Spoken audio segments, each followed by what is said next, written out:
Hello, welcome to week 2 of analyzing data and working with data in Political Science 2601 Political Science Inquiry. Hope everyone's had a good week. Looking forward to talking with you more in our regularly scheduled class sessions, as well as any one-on-ones that you may have set in our Google Calendars. With that, let's go ahead and let's get started because there's a fair bit to talk about when it comes to the graphic presentation and analysis of data. And that's the focus of today's video. You're going to see data in any number of different ways, and each way has kind of its own language. Learning how to interpret graphical forms of data is an important skill set for you to have. So I want to start with some of the important questions that you should ask each time you come across any graphical form of data reporting. The first and most important thing that you should ask is, what's the author's intent here? What kind of information are they trying to get across? Why have they chosen this particular format and this set of data to present in this way? Then it's identifying what kind of data there is. Are we looking at a single variable, or are we looking at multiples? Are we looking at differences among groups, or are we looking at trends over time? Is it a range of data, say over time, that we think is important? What time frame was chosen and why? And what the range of data observations are. Is some that be an appropriate thing, or as you look at the data, does the data not seem to support the conclusions that the author is making elsewhere in whatever piece of writing they're producing? And finally, is the data an unlimited scale, say money, where it could theoretically go all the way to infinity, or is it what we call a bounded or scale, where there's a limited range, say a 1 to 5 scale of strongly agree, agree, neutral, disagree, strongly disagree. We see that a lot in survey data, and if you've ever taken a customer satisfaction survey from a business that you've patronized, you've probably experienced one of those scaled or bounded kinds of questions before. That data looks very different than unbounded data where it's unlimited. What we're looking for is what patterns or trends emerge in the data that is presented, and are there any kinds of outliers or anomalies? If we're looking at, say, a line over time, looking at the trend, does it go up, does it go down? But also, are there spikes or dips at particular points in time? All of those are really important things and help clarify the picture and put some context around the data that we see.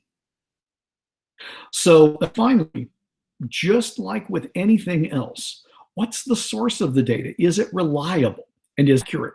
Can you verify it by going back through the source and making sure that all of the data is presented appropriately and correctly?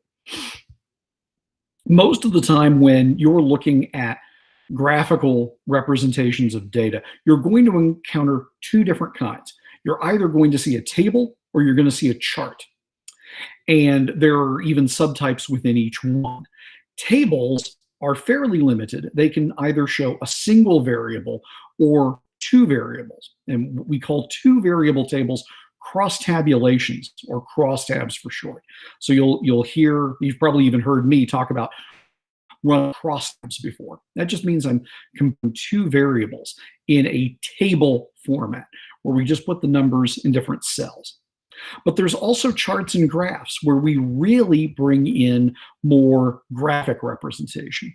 There's any number of kinds of different charts, but here we're going to focus on the two most common shared in social science, and that's going to be bar graphs and line charts.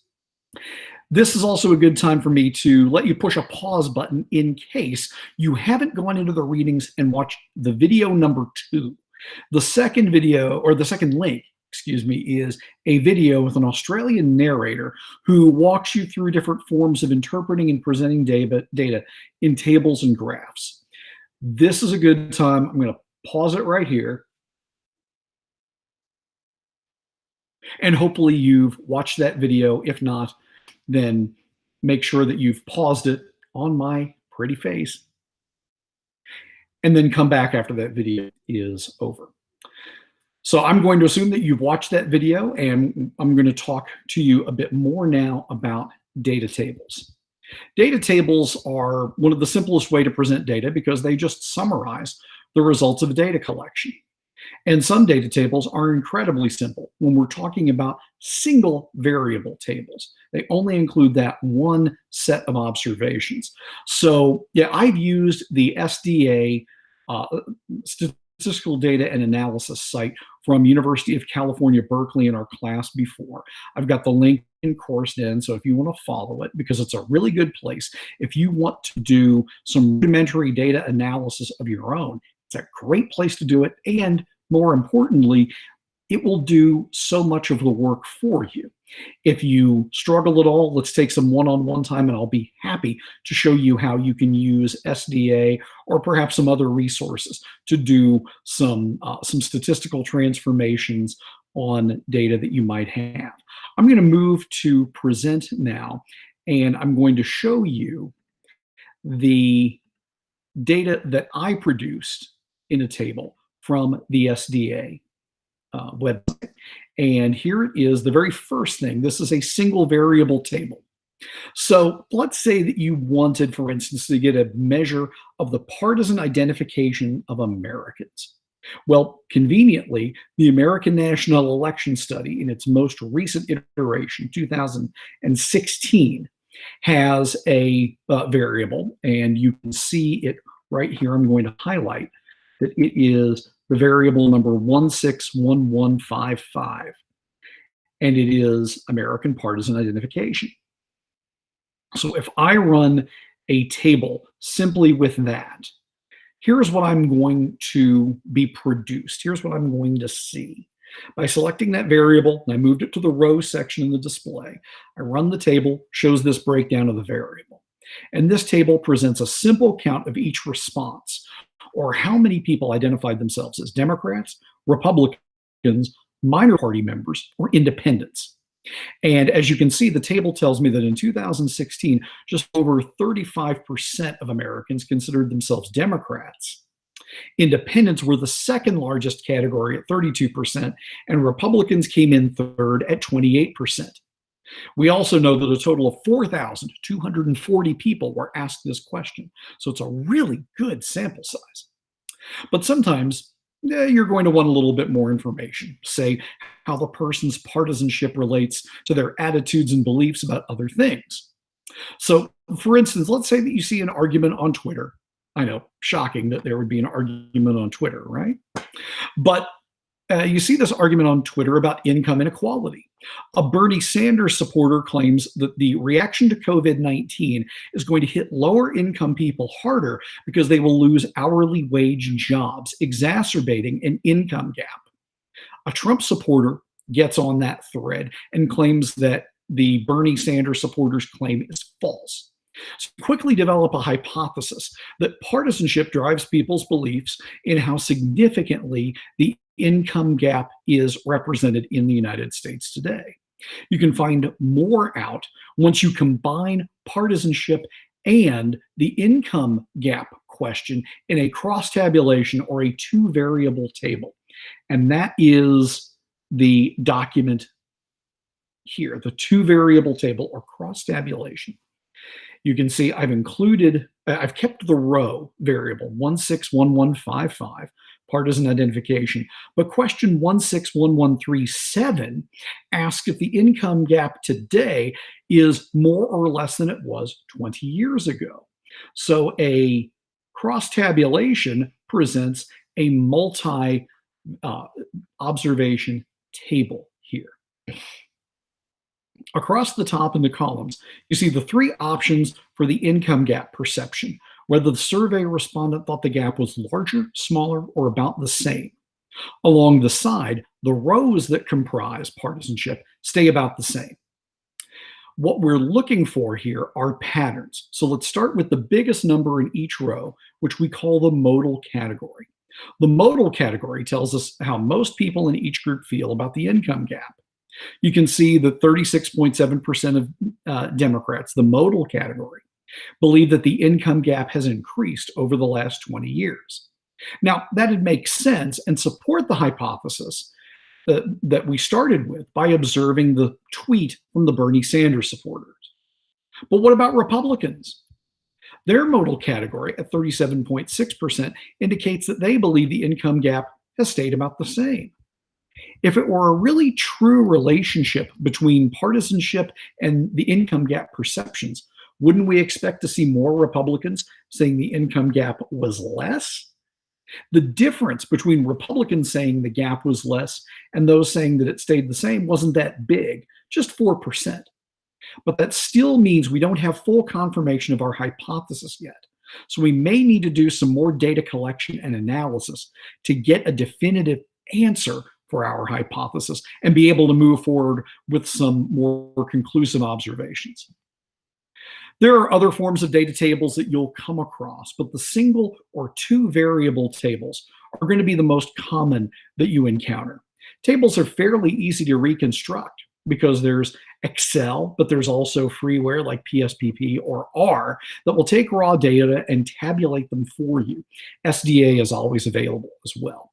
But sometimes you want to do more than just show data in a graphic format or in a tabular format, excuse me. So for that, you're going to need to move to charts.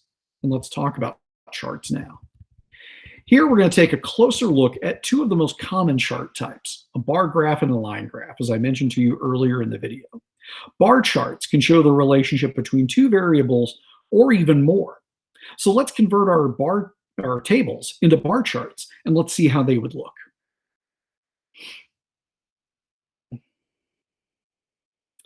Here's the bar chart for the partisanship variable that we looked at first. Chart number 1 shows just the partisanship variable, and it makes the modal category the clearest because it's the tallest bar on the graph. Once again, we know that Democrats are the most common partisan identification in the US in 2016. But then let's go ahead and let's move to the second bar chart where we add the income gap perception data and we create chart number 2. We see an interesting pattern emerge here. Democrats in the modal category among people who think the income gap has both gotten larger and smaller. So Democrats are thus quite divided on the income gap, as those who believe that it's unchanged make up a relatively smaller group than either those who believe it's grown or shrunk. So it does not appear that Democrats believe, monolithically at least, that the income gap has grown.